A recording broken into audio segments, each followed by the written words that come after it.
Welcome to my mini blog साथीहरू। आज हामी अनि कस्तो रमाइलो ठाउँमा गयौँ। हरियाली बाटो पखेरामा हरियाली आनन्दको मौसम है। चिसो हावा खाँदै यहाँ यस्तो खोलातिर जाने भनेर हिँडेको। केटाकेटीहरू फेरि हाइकिङ जाने भन्दै लप्चीसम्म आएर रमाउँदै खुसी हुँदै हिँडेका छन्।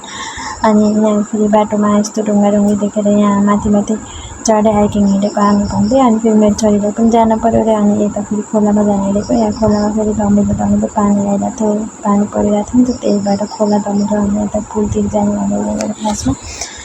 अनि पुलतिर पनि जाने, त्यता रमाउने हावा खाने भनेर हिँडेको। केटाकेटी गएर त्यो पुलमा रमाउँदैछन्, उता गर्दैछन्। त्यहाँ एकैछिन रमाए पुलमा उता गरेर बिचमा गएर पुल हल्लाइदिएर मेरो छोरीले फेरि त्यही पुलमा बस्ने भनेर त्यही बसाएँ मैले छोरीसँग। एकैछिन म पनि बसेँ।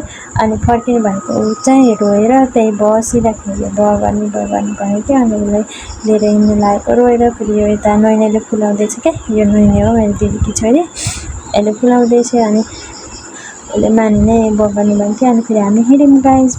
By bye guys, thank you for watching.